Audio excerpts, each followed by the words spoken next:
नमस्कार, मैं संजय सनम। यूट्यूब के सभी व्यूवर्स का हृदय से अभिवादन।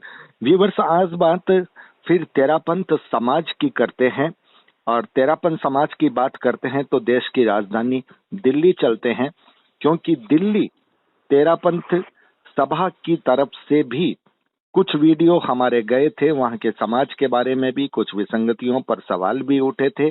और अगर आपने देखा हो कि पिछले कुछ दिनों एक सोशल मीडिया में एक मैसेज बहुत तेज गति से आया था कि दिल्ली सभा के पूर्व पदाधिकारियों ने दिल्ली सभा के वर्तमान जो अध्यक्ष हैं उन पर सवाल खड़े किए थे, और किस तरह से सवाल हुए थे, क्यों हुए थे, और उसके बाद उन सवालों पर क्या कार्रवाई हुई।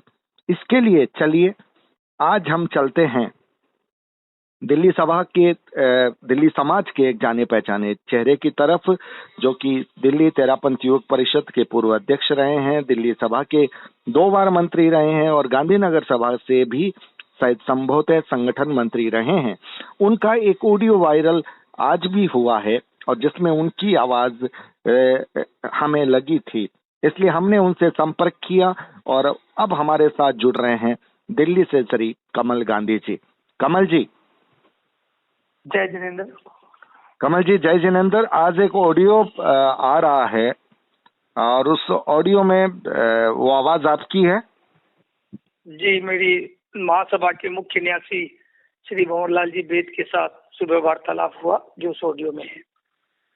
अच्छा, आपने तो बड़े सवाल उठाए जी, और वो उन सवालों का मुझे भी ऐसा लगा कि या तो उनके पास जवाब नहीं है या फिर वो जवाब देना नहीं चाहते, कहीं बंधे हुए हैं। बहुत सारी सीमाएं हो सकती है।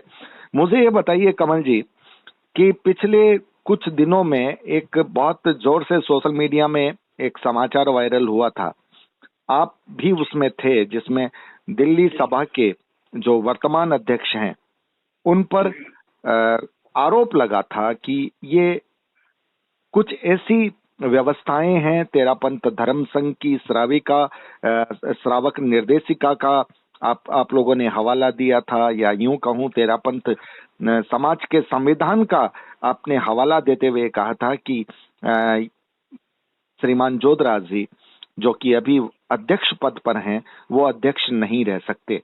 क्यों नहीं रह सकते?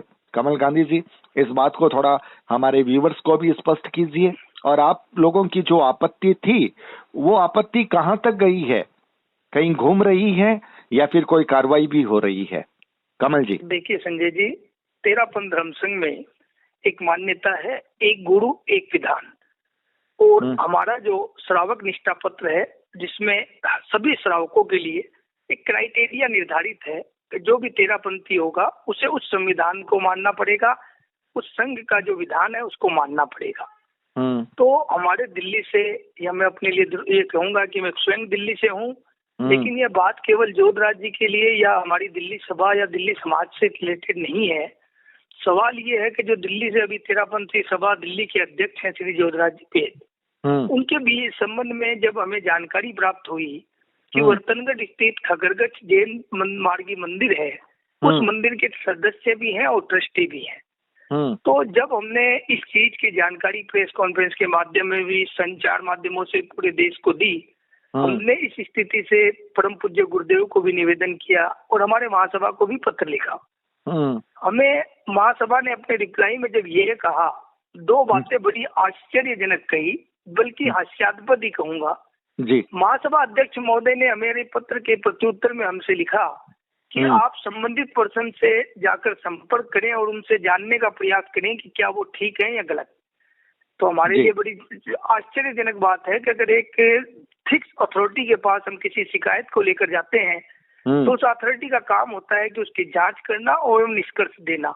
अगर आज हमने किसी व्यक्ति पर आरोप लगाया है और महासभा ये कहती है कि आप उस व्यक्ति से ही संपर्क करें और ये जान लें कि वह ठीक है या गलत, क्या वह व्यक्ति जो आरोपी है वह खुद न्यायाधीश भी हो सकता है? ऐसा तो नहीं हो सकता एक व्यक्ति आरोपी भी हो न्यायाधीश भी हो।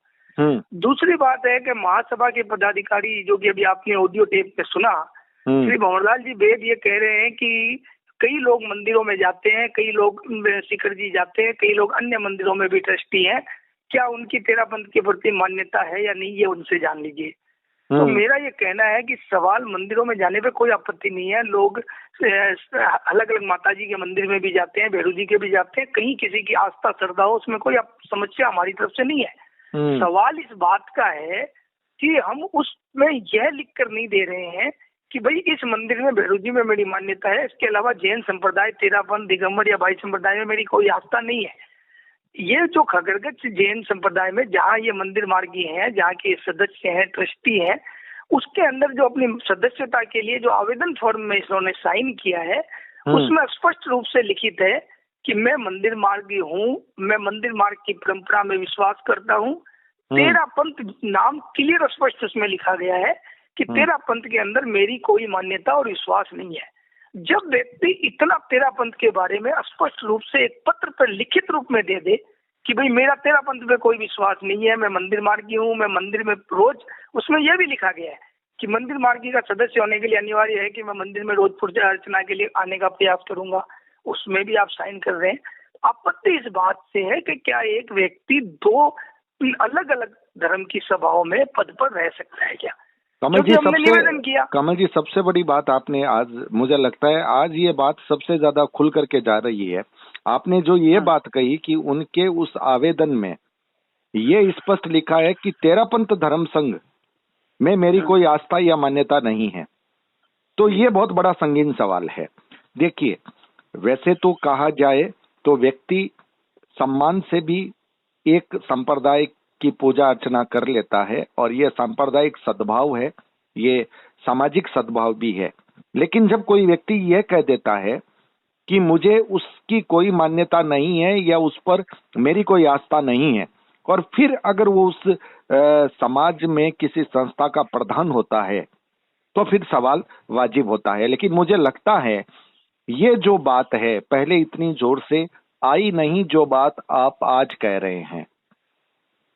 संजय जी, मेरे पास में जो इन्होंने आवेदन किया था और जो उसकी सदस्यता का फॉर्म है, जो इसमें साइन है, उसकी कॉपी मेरे पास अभी उपलब्ध है। मैं आपको व्हाट्सएप के माध्यम से वो कॉपी भेज दूंगा। आपके पास है तभी आप बोल रहे हैं, और बिल्कुल आप सार्वजनिक मंच पर बोल रहे हैं, तो व्यक्ति ये जिम्मेदारी लेकर ही बोलेगा, हम ये अपेक्षा भी करते हैं। लेकिन अगर उन्होंने, यानी जोधराजी साहब ने अगर ये लिख रखा है वहां पर कि मेरी तेरापंथ धर्म संघ में कोई आस्था या मान्यता नहीं है, तो वास्तव में फिर ये संगीन सवाल है, फिर ये सवाल बहुत गंभीर है। और अगर ये लिखा हुआ नहीं है तो एक व्यक्ति अगर उधर का भी है इधर का भी है, भगवान महावीर के पंथ का है, लेकिन परंपराएं अलग अलग है, तो शायद उतना गंभीर नहीं भी हो। पर अगर तेरापंथ धर्म संघ की आचार संहिता, मर्यादा संहिता, या जैसा कि आप कहते हैं श्रावक निर्देशिका, उसके तहत अगर ये प्रोविजन है, तो या तो फिर प्रोविजन चेंज होना चाहिए या फिर उस प्रोविजन के तहत कार्रवाई होनी चाहिए। आप यही कहना चाह रहे हैं? बिल्कुल, निश्चित रूप से हमारा यही सवाल है। किसी के प्रति कोई हमारा दुराग्रह नहीं है। हम केवल इतना चाहते हैं कि जो भी दिशा निर्देश होते हैं कोई भी संघ के, संस्था के, वह स्पष्ट होने चाहिए और सभी के लिए एक होने चाहिए। दो व्यक्तियों के लिए अलग अलग न्याय प्रणाली नहीं हो सकती, ये हम सिर्फ कहना चाहते हैं। और सबसे मोटा सवाल ये है कि समाज की जो मुख्य संस्था है वो अपनी जिम्मेदारी से पल्ला क्यों झाड़ रही है? जब वहां पर कोई शिकायत गई है तो उनको संबंधित व्यक्ति जिस पर शिकायत गई है, अच्छा होता वे सलाह मशविरा करते, और वे सलाह मशविरा करके जिन्होंने शिकायत दी है उनको संतुष्ट करते। ये घूमने वाली बात है, और हमने ये पहले भी देखा है कि तेरापंथ समाज में लोगों के मन में जो आक्रोश है वो इस बात पर आक्रोश है कि उनके सवालों का समाधान मिलता नहीं है, और जब कोई बात कहीं कही जाती है तो गोल गोल घुमाई जाती है। कभी महासभा तक जाएगी, कभी कल्याण परिषद तक जाएगी, कभी सुप्रीम तक जाएगी, और उसके बाद वे वापस वहीं पर भेज देंगे। मतलब आप जहां गए लौटकर आप वहीं पे आ गए जहां आप थे, तो कोई समाधान नहीं मिलता। तो कमल जी, फिर आप मुझे बताइए, फिर आप समाधान कैसे प्राप्त करेंगे जब सुप्रीम आपको वहां भेज रहा है और वे आपको जवाब नहीं दे रहे हैं? निश्चित रूप से ये दुखद है महासभा के वो आपको मैं बताना चाहूंगा कि इस प्रकरण को लेकर मेरी जानकारी में कम से कम 25 से 30 मेल महासभा के पास पहुंच चुके हैं। अनेक लोगों ने पत्र लिखे हैं, अनेक लोगों को क्योंकि आस्था इस बात की है कि मैं दिल्ली में एक नागरिक हूँ, एक श्रावक हूँ और दिल्ली सभा का सदस्य हूँ। मैं ऐसे व्यक्ति और ये जानकारी आने के बाद उस व्यक्ति को अपना अध्यक्ष कैसे मानूं? मैं यही महासभा से और इनसे गुरुदेव के माध्यम से जानना चाह रहा हूँ कि हमारे आगे स्थिति स्पष्ट कीजिए कि क्या हम उसे अपना नेता माने जिसका विश्वास तेरा पंथ में नहीं है। हम अपने तेरा पंथ के अंदर आस्था रखने वाले व्यक्ति को ही तो अपना अध्यक्ष मानेंगे।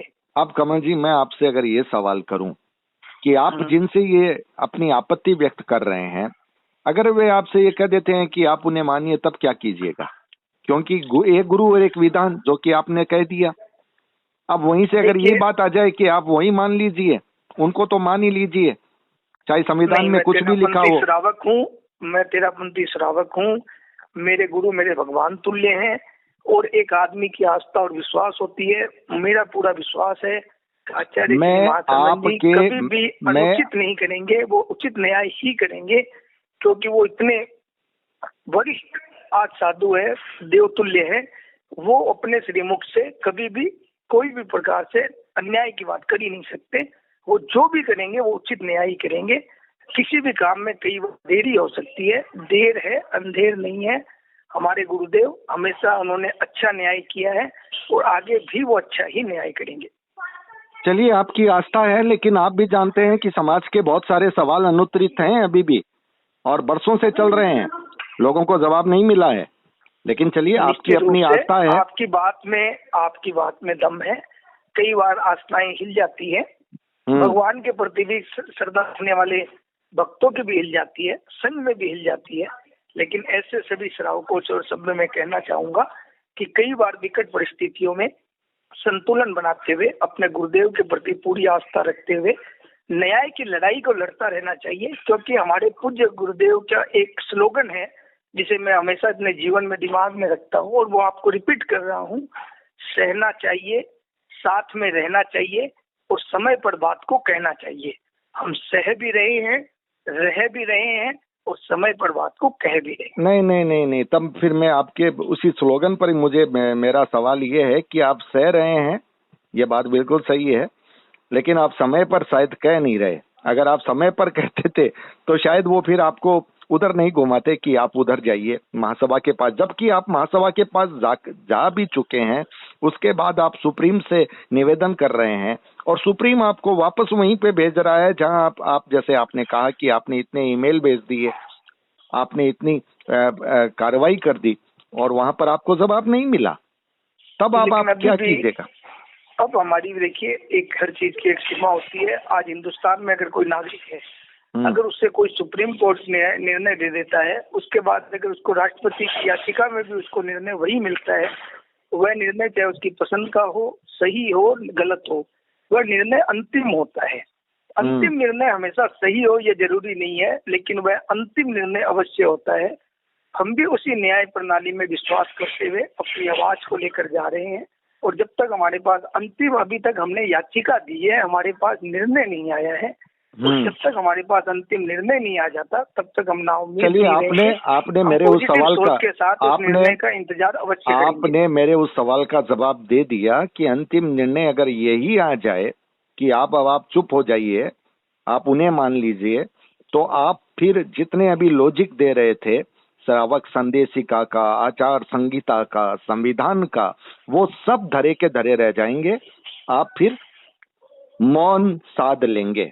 यही बात, ये जवाब आपका आ गया, ये श्रद्धा है। चलिए, श्रद्धा के पक्ष से सम्मान करता हूं, लेकिन विसंगतियों के हिसाब से सम्मान नहीं हो सकता, क्योंकि गुरु भी इंसान है, भगवान नहीं है, फरिश्ते नहीं है, इंसान ही है आपकी हमारी तरह, लेकिन वो विशिष्ट हैं। उन्होंने विशिष्ट साधना की है, साधना के मार्ग पर चले हैं, तपे हैं, और जैसा भी कहिए आज वो उस आचार्य पद पर विराजमान है। तब एक अलग व्यक्तित्व उनका है, लेकिन भगवान तो साहब फिर भी नहीं है। तो एक इंसान के निर्णय को आप मान लेंगे, चाहे वो समाज के लिए गलत ही क्यों ना हो। क्यों कमल जी? नहीं, ऐसा निर्णय जब तक नहीं आता तब तक मैं इस तरीके की इसको मैं नेगेटिविटी में नहीं जाऊंगा। एक विश्वास और आस्था होती है। हमने आज तक जो भी न्याय मांगा है, मैं वही कह रहा हूँ, मैं वही अच्छा फैसला दिया है, मैं वही अच्छा फैसले की उम्मीद करते हैं। कमल जी उम्मीद रखिए, आया नहीं उसके बारे में हम पहले परिकल्पना नहीं करेंगे कि अगर हमारे हिसाब से नहीं आया तो कमल जी उम्मीद जिंदा रखिए। मैं उम्मीद ऐसे मायूस नहीं करता और मैं नेगेटिव बात भी नहीं करता, लेकिन मैं हकीकत कह रहा हूँ जो कि पिछले कई वर्षों में है, इसके आप भी गवाह हैं। ऐसा नहीं है, समाज में आप भी रह रहे हैं, आप भी देख रहे हैं समाज के कितने सारे विषय उठे, किसी का कोई का समाधान मिला? नहीं मिला, नहीं मिला। आपको बताना पड़ेगा। नहीं जानते हैं, हाँ, इस हालात से हम खुद गुजरे हैं। बिल्कुल आप ठीक कह रहे हैं। और आप लोगों के साथ भी हुआ, आप लोगों के साथ भी हुआ। मैं ये कह रहा हूँ आप लोगों के साथ भी हुआ। देखिए, मैं संजय जी आपकी एक बात से बड़ा सहमत हूँ। सुप्रीम कोर्ट के पूर्व चीफ जस्टिस ने एक बार रिटायरमेंट के समय, एस.सी. भावरे शायद उनका नाम था, उन्होंने कहा था कि न्याय में देरी अन्याय के समान है। तो इस बात को मैं हमेशा मानता हूँ कि न्याय समय पर होना चाहिए, तभी वह न्याय है। तो इस बात से मैं सहमत हूँ कि कई चीजों में, कई वक्तों में न्याय में अधिक विलंब हो रहा है, जिसके कारण जो श्रद्धालु श्रावक है, जो अच्छे श्रावक है, उनकी आस्था उससे डगमग होती है। ये न्याय की देरी की वजह से होता है। मैं आज खुद भी कई बार निवेदन कर चुका हूँ और मैं प्रार्थना करता हूँ कि निवेदन समय पर न्याय होना चाहिए। बात आस्था की नहीं है, बात विश्वास की है। जब विश्वास टूटता है ना, फिर कुछ नहीं रहता। विश्वास नहीं टूटना चाहिए, विश्वास जिंदा रहना चाहिए हर व्यक्ति का, चाहे वो गुरु हो चाहे वो सामान्य व्यक्ति हो। पीछे दिल्ली सभा की एक मीटिंग से रिलेटेड कुछ शिकायत महासभा में गई। उन्होंने अपने तरीके से न्यायिक प्रक्रिया की, कार्रवाई की। हालांकि उस न्यायिक प्रक्रिया में भी उन्होंने काफी पक्षपात किया। इसके बावजूद उस आरोपी जिन्हें बनाया गया उसमें मैं भी था, हमने शिकायतकर्ताओं के नाम पूछे, उन्होंने हमें आज तक नाम नहीं दिए। और अब जब बात जोधराज जी भेद की आई तो उन्होंने हमसे कहा दिया कि भाई आप जोधराज जी से खुद संपर्क कीजिए, और जोधराज जी को पत्र लिखकर कहा गया कि भाई फला फला आदमी आपके बारे में ये सवाल कर रहे हैं। तो हमने महासभा से सीधा पहला प्रश्न हमारा ये है कि अगर दो मापदंड क्यों हैं? अगर हमारे बारे में शिकायत आई तो शिकायतकर्ता का नाम नहीं बता सकते, जोधराज जी के बारे में शिकायत आए तो आप जोधराज जी को नाम बताकर पूछ रहे हो, ये शिकायत करा रहे हैं। ये मेरा क्या सवाल आपस में लड़ाने का काम कर रहे हो? मेरा सवाल क्या है कि हाँ नहीं, आपने आपकी उस ऑडियो में बहुत सारी बातें बहुत खुल करके है। आपने वहां पर जितने खुल करके सवाल जवाब किए हैं वो ठीक है, तर्क के आधार पर आपकी बात काफी हद तक सही हो सकती है। लेकिन मेरा कहना यह है कि महासभा समाज की सर्वोच्च संस्था है, लेकिन आचार्य श्री तो महासभा से ऊपर है ना। तो जब उन्हें महासभा की भी आप कोई गलती बताते हैं तब वे उन्हें दुरुस्त क्यों नहीं करते? मेरा सवाल तो ये है, अगर वो उनको दुरुस्त कर देते तो फिर ये गोल गोल घूमने वाली बात नहीं होती ना। फिर आपको आपके हर सवाल का जवाब मिलता, हर समस्या का समाधान मिलता। फिर समाज की एक बेटी को भी कोर्ट में नहीं जाना पड़ता लोकतंत्र के लिए। देखिए, बात बिल्कुल ठीक कह रहे हैं, लेकिन बात ऐसा है कि हर चीज में समय लगता है, संयम रखना पड़ता है। हमने अपनी अभी लड़ाई खत्म नहीं की है, हम अपनी बात को लगातार उठा रहे हैं। आप सिर्फ विश्वास के साथ कि हमारे साथ न्याय होगा। कमल जी, यही समाज का दुर्भाग्य है कि हर व्यक्ति सिर्फ अपनी लड़ाई लड़ता है, समाज की लड़ाई को वो अपनी नहीं समझता। यानी सीरियारी की बात आपकी नहीं है, हैदराबाद में जो हुआ वो आपके लिए नहीं है, सिर्फ दिल्ली आपके लिए है। मैं कहता हूँ इस मापदंड को बदलना चाहिए। सब जगह न्याय होना चाहिए। हमने कभी ये नहीं कहा कि सीरियारी का न्याय नहीं हो या हैदराबाद का नहीं हो। जिस प्रकरण की मुझे पूरी जानकारी नहीं, उस विषय में मैं ज्यादा नहीं कह सकता।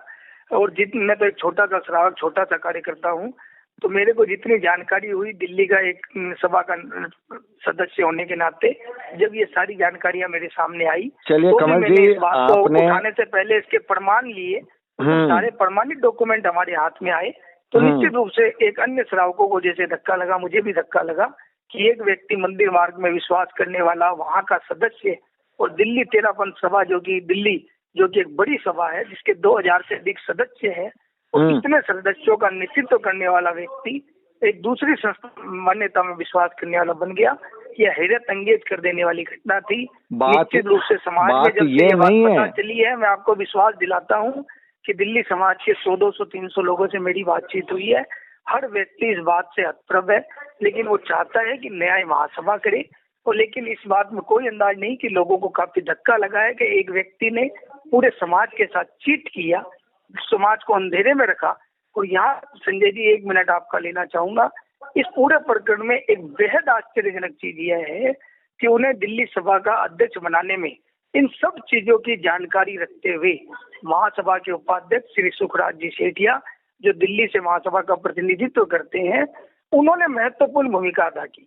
यह बड़ी हैरत की बात है कि इस सब चीजों की जानकारी रखते हुए उन्होंने दिल्ली तेरापंथ सभा का अध्यक्ष ऐसे व्यक्ति को बना दिया जो मंदिर मार्गी है और मंदिर मार्गी की मान्यता में विश्वास रखता है। और फिर आप न्याय भी उन्हीं से मांग रहे हैं, मतलब महासभा से ही मांग रहे हैं न्याय, जबकि महासभा को मालूम है, महासभा को तो मालूम है सब कुछ।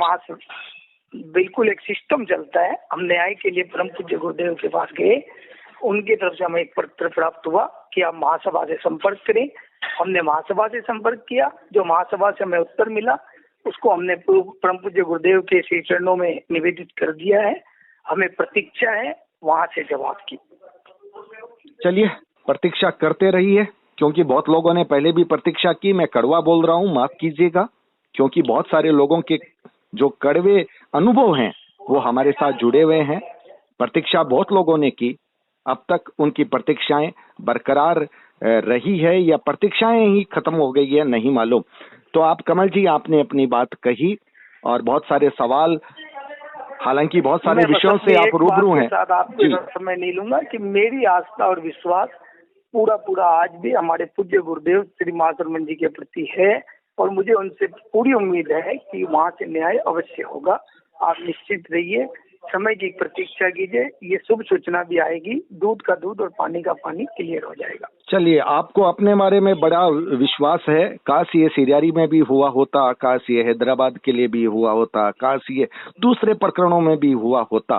काश होता तो हम भी आज ये कहते, हम भी आपसे ये कहते कि कमल जी आप विश्वास रखिए, थोड़े दिन में आपको इसका समाधान मिल जाएगा। लेकिन आपने भी देखा है, समझा है, लेकिन आप बोल नहीं पा रहे हैं। ये आपकी अपनी मजबूरी हो सकती है, लेकिन हम समाज के हैं। लेकिन समाज से भी ज्यादा हमारी पत्रकारिता का एक दायित्व है, इसलिए हमको सभी बातें खरी खरी सच्ची सच्ची कहनी, ये हमारी जिम्मेदारी बनती है। इसलिए हम कह पा रहे हैं, आप कह नहीं पा रहे, आप सह पा रहे हो, बस फर्क इतना ही है। आप हमारे साथ जुड़े, इसके लिए बहुत बहुत आभार। व्यूअर्स, ये थे कमल गांधी जी, जो कि अपने दिल्ली समाज की एक व्यथा को अपनी एक तार्किक ये कहूँ विश्लेषण के साथ उन्होंने अपनी बात कही है। उन्हें विश्वास है कि उन्हें समाधान मिलेगा, और अगर उन्हें मिलता है तो वाकई में हम भी ये समझेंगे कि शायद समाधान मिलने की शुरुआत अब हो चुकी है। ये सुखद बात होगी। बहुत बहुत आभार, नमस्कार। वीडियो को लाइक कीजिएगा, शेयर कीजिएगा। चैनल पर अगर नए आए हैं तो सब्सक्राइब करना मत भूलिएगा, बेल बटन को दबा दीजिएगा। आप हमारे डिजिटल फर्स्ट न्यूज को ज्वाइन भी कर सकते हैं। कमल जी, बहुत बहुत शुक्रिया, बहुत बहुत आभार। व्यूअर्स, बहुत बहुत नमस्कार। हेलो, जय जिनेंद्र, क्या है तबीयत वाली? एकदम ठीक है सर, आप बताओ। बस बढ़िया है। आपने एक पत्र भी दियो, एक व्हाट्सएप भी करियो, आप लोगों ने कोई रिप्लाई को नहीं आया? रिप्लाई तो मैं है कि मैं आपने फोन पर बोली हो कभी बारी निष्ठा में, समर्पण में, सेवा में कोई कमी को नहीं। और भी चलिए बाकी आप तीर्था जावा हाँ, शिखर जी जावा हाँ, राजगीर जावा हाँ, पारापुर जावा हाँ, देवी देवता घरे पूजा हाँ, वह एक अलग चीज है आपकी। सभी के लिए मार्गदर्शन करना और महासभा के लेवल पर जवाब आपने सारे अध्यक्ष दियो है। नहीं, महासभा के डेटर पर थाने एक चीज बताऊं, सुनो गाली आराम से शांति समझो। बात है कि महासभा का अध्यक्ष माना लिखे है, महासभा के उप जिको संबंधित पर्सन है, आप भी उस संपर्क करके स्पष्टीकरण ले। मैंने एक बात बताओ, आज मैं थाना में कोई कंप्लेन करने जाती हूँ, तुम पुलिस अब इन्वेस्टिगेशन करती है, वो मन कैसी का फलाना एक्यूज खाना थे, जाके बिन पूछ लो वो गलती करी है कौन करी। जब दिल्ली मालोगा के खिलाफ कंप्लेन आई तो बे आदमी ने माफन तो कौन भेजियो। दूसरी बात, अब की बार में जो जोधराज जी के संबंध में जानकारी दी, हाँ जोधराज जी ने जिसको पत्र इशू महासभा करे है, भी महासभा पत्र में जोधराज जी ने लिखे है कि भाई फलाना फलाना आदमी की थारे नाम पर शिकायत है और थे जवाब दो। और जद के मालोगा के खिलाफ शिकायत थी, जद मैं था मानता रह गया कि भाई की शिकायत है, मैंने नाम दे दो, जब खुद भी मैं जांच अधिकारी बनया, आज की कमेटी बनी भी मैं तेन देखियो जी नाम कौन देवा। तो आज जोधराज तो थे नाम दे रहे हो, कभी कमल गांधी की शिकायत है, विजय चोपड़ा की है, अंजू जैन की है, फलाना की है, फलाना की है, और मारे टाइम नाम कौन दो जना। एक मापदंड तो फिक्स होना चाहिए नहीं कि आपने सिस्टम कहीं है, मतलब हमारे खिलाफ शिकायत ही जन माना आज तक कौन था कि कौन शिकायत करता हो। दूसरी बात, आज किस तो दुनिया में मतलब नियम हुआ है कि मैं कोई शिकायत दिया, अगर हमारी शिकायत सही है तो भी वो जवाब भी यहाँ दे दो कि भाई इस पर कार्रवाई करा, हमारी शिकायत गलत है तो यहाँ बोल दो पॉसिबल। अब ठेको समर्पण की भाव, एक आदमी अगर कोई दिगंबर जैनी है और दिगंबर समाज में मेंबर भी है, और वो माने कहता भाई मंतेरो पंथ को भी मेंबर बना दो, माचार्य महाशर्मन जी ने भी मान ले शू, तो मैं भी ना बना सकांगे। मैं तो आई चाहूँ मांगे ना झाला साल हो गए दिखा तेरा पंथ का मेंबर बन जी, दिगंबरी है, श्वेतांबरी है, मंदिर मार्ग की है, आप तो मैंने बनावा नहीं, चंदो ही कौन लेवा। तो आज वे ऑफिशियल बट मेंबर है और तेरा पंथ की संस्था को नेतृत्व कर रहे हैं, यूं बड़ी बात हो कौन सका, इतने गंभीर विषय है। विपन महासभा माने लिखे ब्याह संबंध करो, अल्लाह मैं ब्याह संपर्क करके आपस का मैंने वेर बांध लिया, मतलब महासभा को काम तो लड़ान को रहेगी फिर तो आपस में थे मन। तो सीधी सीधी बात आएगा, जिसको मैटर में लाया भी मैटर में महासभा लिख दो कि ठीक है ऑफिशियली वे अध्यक्ष रह सके, बात ही खत्म हो जाए। नहीं फिर जितना मंदिर मार की बेकार मेंबर बन सी तो बना लिया। तो एक कॉमन सी बात है जिका खातर 50 पत्र महासभा ने मेल पूगी और फिर बाद में महासभा प्रॉपर जवाब कौन है। महासभा का अध्यक्ष एक ही रट्टी रटाई बात लिखे कि जोधराज जी से संपर्क करें, करियो जोधराज जी संपर्क। 3 दिन पहले हमारा एक सदस्य जानकार करियो, जोधराज जी का जी मैं बिल्कुल ठीक हूँ, मैं जवाब देना जी को मैं महासभा निर्देश हूँ, मैं थाने जवाब क्यों दूं। अब मैं सवाल करियो जो हमारा जवाब वो मिलो कि मैं जवाब देना है जी को महासभा दे दूं और महासभा मान के बैठू जवाब लो। और तो फुटबॉल को मैच को नहीं कि किक मार के एक तरफ भेज बोलो, जवाब एक संबंधित अथॉरिटी हुए भी के आज कोई शिकायत जावे तो इन्वेस्टिगेशन का काम तो बिड़ो है। आज मैं थाने शिकायत कर दी, मैं तो थाऊ जवाब जा, मैं क्यों जोधराज जी कहने जा रहा हूँ तो समझ में गुनिया कि आज शिकायत करता ना थे क्यों कहने भेज रहे हो तो भैया भी कहने जाओ भी नहीं पूछ लो कि तो चोरी करी कौन करी। कभी हुए क्या मना बताओ थे। अभी आप बोले आके वो बात करी है, डायरेक्ट बात कौन करी थी, दूसरों को मार्फत बात करी भाई साहब ये मैं कल मैंने चीफ ट्रस्टी को जो है दायित्व में भी सासू आपकी बात में बड़े फॉरवर्ड कर दी और माँ के जवाब महासभा का पदाधिकारी अध्यक्ष देगा। अभी के बावजूद भी आप मान्य को लेकर के दिन में लिखी गुरुदेव ने कॉपी भेजी है, तो मैंने तो लागी कौन की अपेक्षा गुरुदेव ने आप भेजो कॉपी, तो फिर तो स्पष्टीकरण बताएंगे कि गुरुदेव जो मिलो नहीं। गुरुदेव तो माने भी गुरुदेव लिख के भेजे है कि गुरुदेव को रिप्लाई आई है महावीर मुनि को कि भाई थे जी कोई संबंध के में ना जवाब महासभा ले लो। हाँ ठीक है, तो स्पष्टीकरण आपको लिख के भेज दो और भेजो। नहीं गुरुदेव जी की रिप्लाई आई है, बात थाने में व्हाट्सएप करते हूँ। अध्यक्ष महोदय नाम से चिट्ठी भेजने को भेजो, गुरुदेव तो आयो है आपको भेजो, आप देश जवाब को बात करें। हाँ तो अध्यक्ष महोदय ना भेज चुके मैं कि भाई मैंने गुरुदेव स्पष्टीकरण भेजो जो भी है। लेकिन अध्यक्ष महोदय तो हाल ही एक ही बात पर दे रहे हैं कि गुरुदेव के पत्र के बाद भी स्पष्टीकरण जोधराज जी देती हमारा समझ में आ कि जोधराज जी तो एक गुनाह करके बैठी है।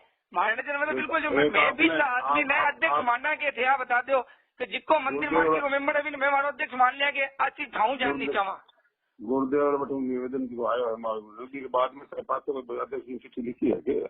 हाँ फिर बाद में अध्यक्ष ने चिट्ठी लिखी है, विजय जी भी भेजी है, मैं भी परसों मैंने मेल चिट्ठी भेजी है। फिर बात भी फिर रिप्लाई मेरी फोन पर भी बात हुई है, सुरेश जी गोयल हूँ, परसों 40-45 मिनट रही सुरेश जी। आपने अध्यक्ष की बात हो रही है, फिर मैं भी नहीं बात तो देखो भाई जी अध्यक्ष जी ने भी कंप्लेन लगाया, अध्यक्ष जी ऊपर हाई अथॉरिटी तो थे हो नहीं थे, चीफ ट्रस्टी हो तो हाई अथॉरिटी तो महासभा का थे हो।